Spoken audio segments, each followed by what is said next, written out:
Good. So welcome to the sixth class of the Commercial Goods and Trading Network in Premodern Eurasia course. After 4 weeks with various different commercial goods, you remember we had slaves, we had silk, last week we had grain. Now we have arrived to my favorite commodity, actually paper, because paper is not only a commercial good, not only an object, but also a carrier of intellectual culture. And we can study through paper also the materiality of literacy, the materiality of intellectual life, communication, administration, and all these important aspects of human life. Today we are going to discuss 5 main points.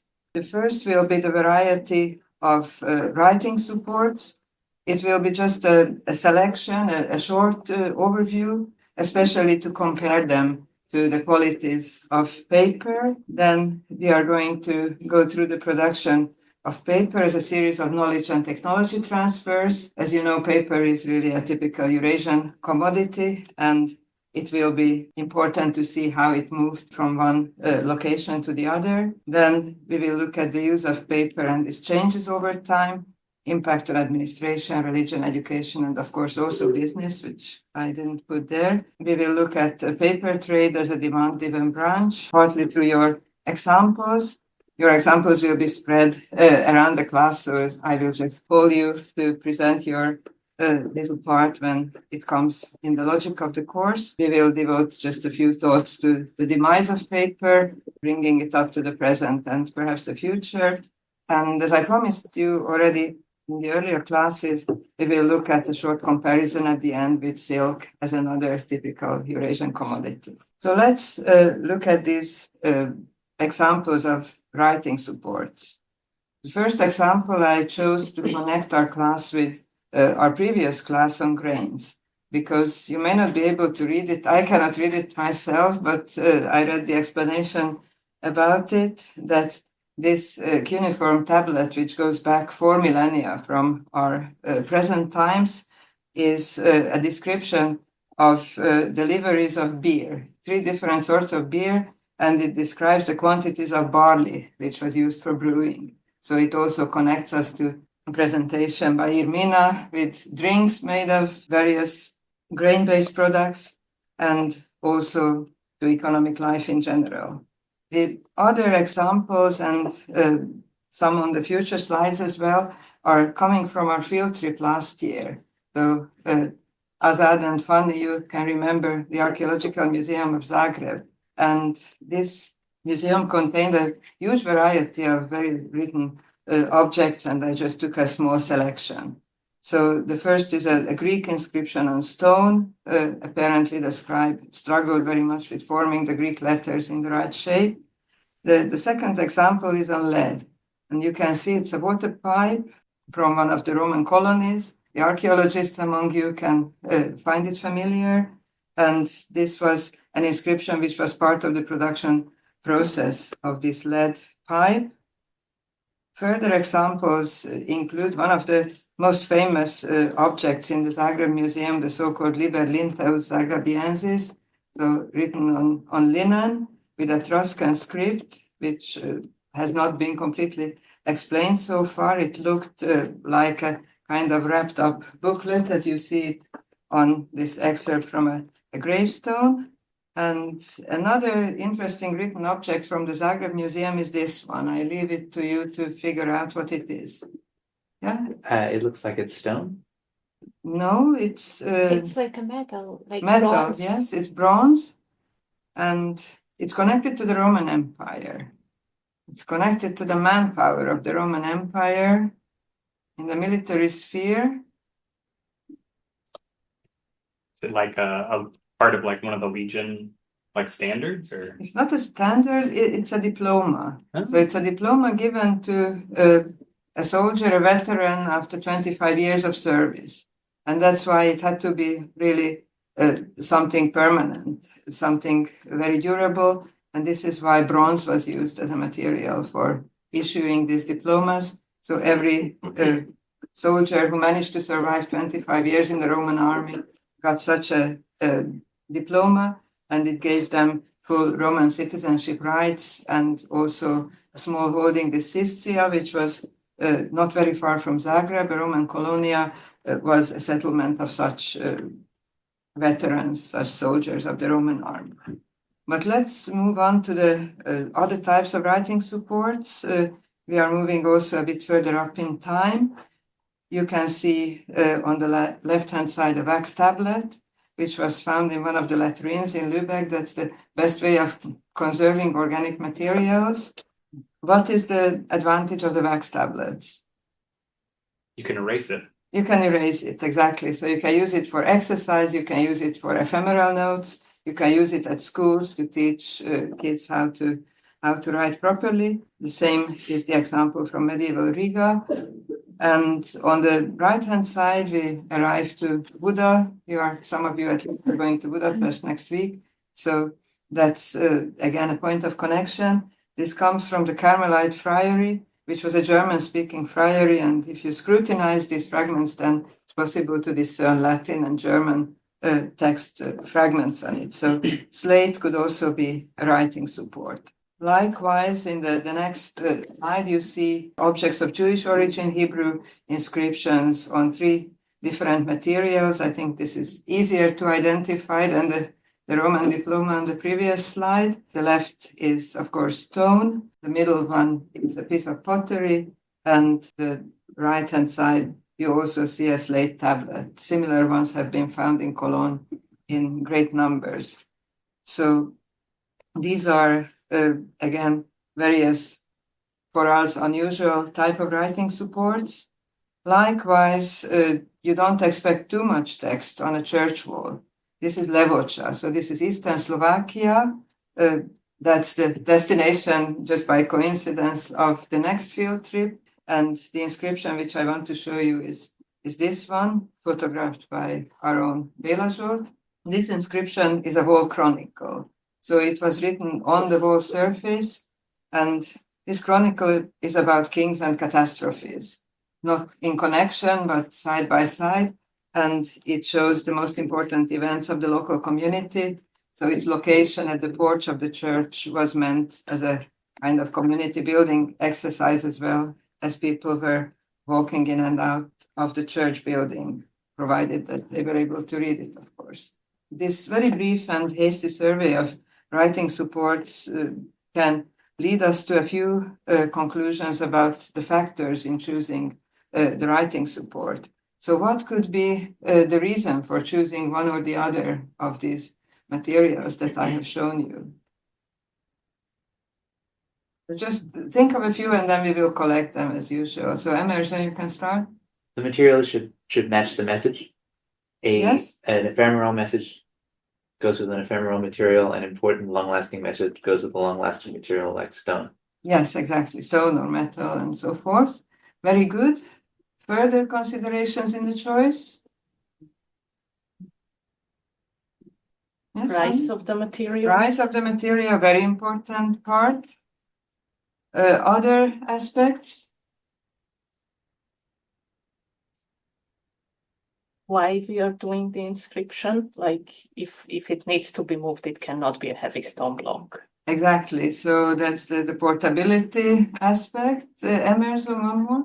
Kind of letters you're going to be writing it in might also affect your choice. Yes, or the other way around. Very often we will see also when we move towards paper and related writing supports that the material itself defines the letters. If you think of, say, the location, then you can consider visibility, private or public kind of message. Yes, number of copies needed. That's also a possibility to reproduce or just have a unique specimen of the given text. So these are the most important factors. But if you think of the examples seen so far, then none of those were really commercial commodities.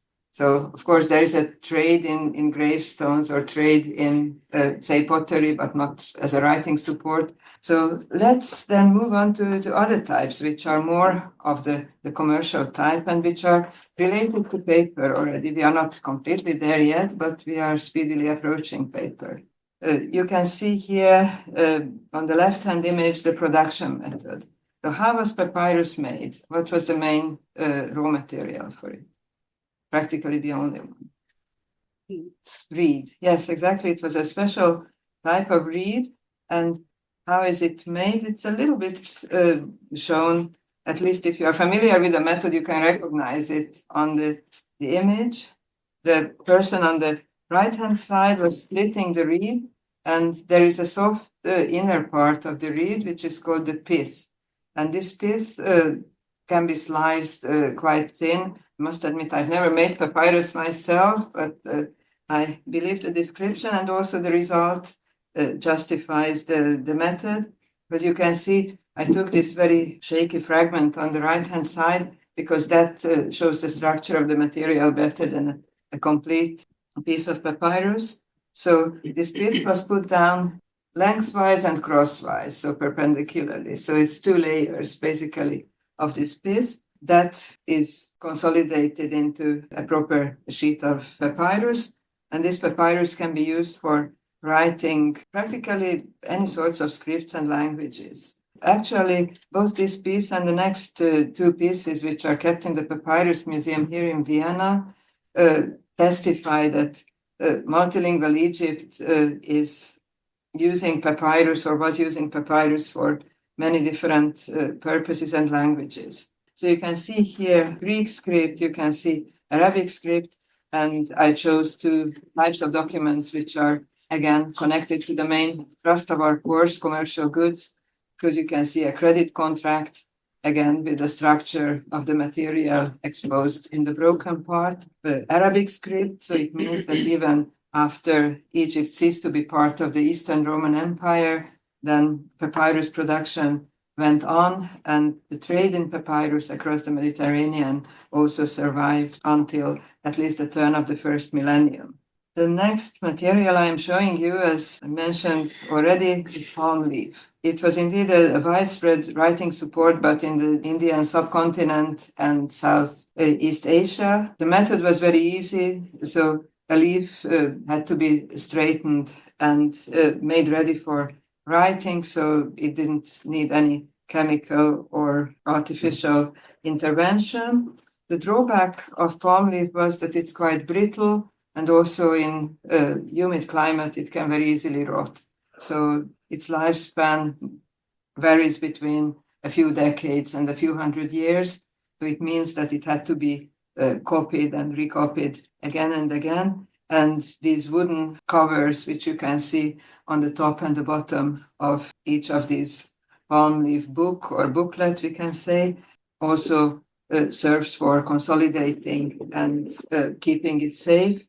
In extraordinary conditions, very dry conditions like in Don Juan, which we have been speaking about, and we will speak more about it later today, palm leaf can be preserved, and there are some specimens which are older than a few hundred years, but it's more the custom, the knowledge of using palm leaf which has survived, and it has been in use from the beginning of the Common Era, at least until the 19th century.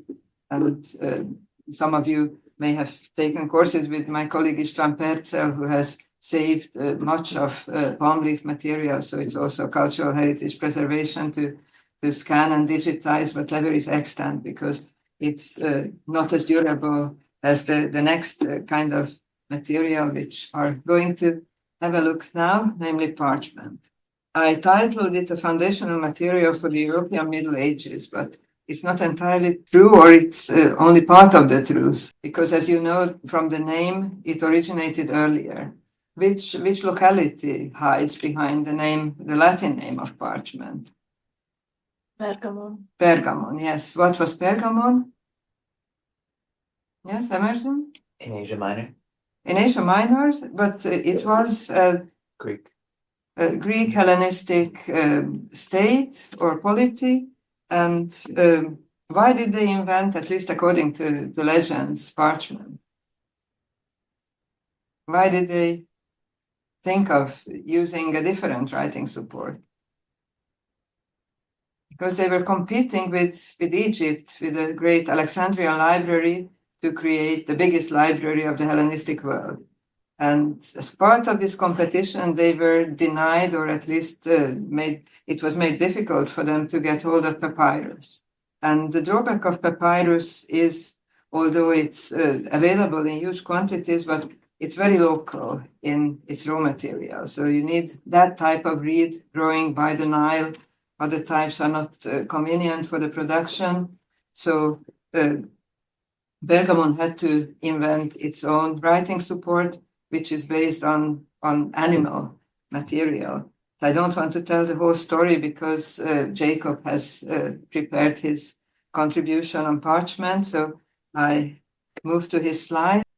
All right, I'm talking about the Carolingian Renaissance. That is something that is a little bit disputed, if it can be called that, but it is essentially a renewal of some things that were lost previously when the Romans left. Of course, you can't talk about the Carolingian Renaissance without Charlemagne. He's the one that unified a huge empire, and with that, he had a need of renewing the system of writing things down, the educational systems, and he had a whole system of reforms done. And essentially, the problem was in the liturgy and in the churches that the preachers couldn't speak proper Latin anymore. They couldn't read proper Latin, and they couldn't preach prayers the way they used to, and the whole style that people wrote Latin was very chaotic.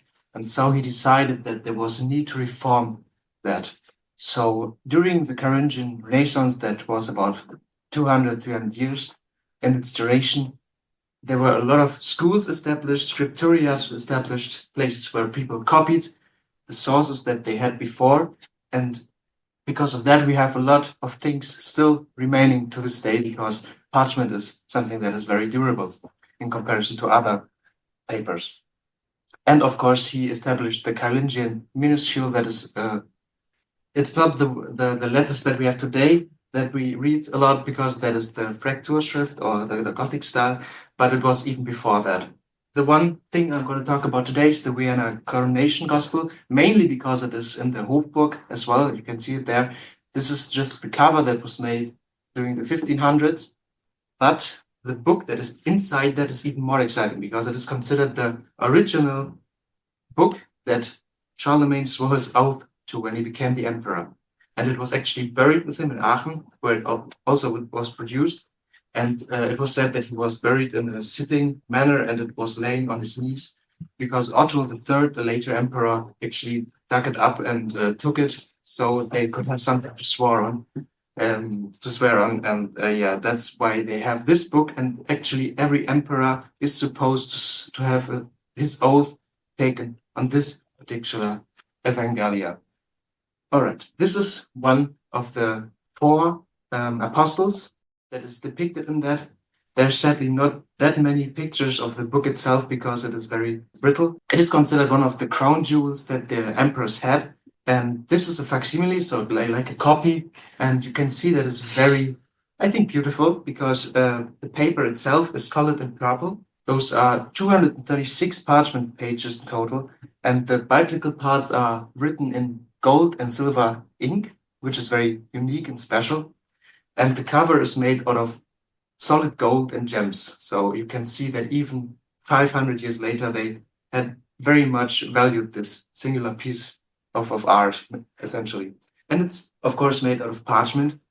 And the parchment use during Carolingian times was something very, not innovative, but it was very important, because they had a need for paper. And so they actually ramped up the production for parchment, which could be made out of like calves or goats, but mainly they made it out of sheep, young sheep, lambs.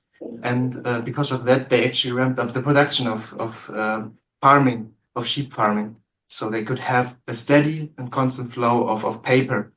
And they invested a lot into that, because parchment was not very affordable. It was very expensive, actually.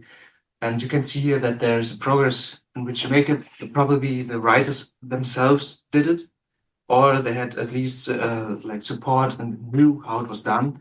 And with this supply of parchment, they could actually copy all those sources that they had before, because that was very popular, just copying the books that you have when they get like too corroded. Yeah, to make one book, you need for every like bifolium is when you have one foldable paper, one sheet of paper, so 4 pages in total. And when you have a book made out of 30 of those pages, you need one sheep essentially for every one of these bifoliums to have it in high quality. You can see the price, 60 denarii for one of those 30 pages books. And this is the equivalent for 15 pigs and 4 sheep with their fleece. So actually the meat from the sheep is valuable as well. So 30 sheepskins are necessary to produce one of these books. And one writer probably needed around 1 day to write 7 pages with 25 lines. Yes, and I think that's actually everything from me. The one thing that I actually learned in archaeology class was that the written sources that we have from the Merovingian time are less in quantity than the one of the Carolingian Empire, and that is one reason of it. You can see the comparison, 500 manuscripts roughly in comparison to 7,000 manuscripts. That is just a huge difference, and that is all because of the reforms that Charlemagne and his successors did. Thank you very much. Yeah, thank you very much. That's a very valuable addition to our discussion about the various writing supports. And I'm also very grateful for bringing this example of local relevance, and also for you pointing to the quantitative side as well, since this course is about commercial goods and trading network, and quantities also matter. And your presentation very nicely showed the possibilities and the limitations.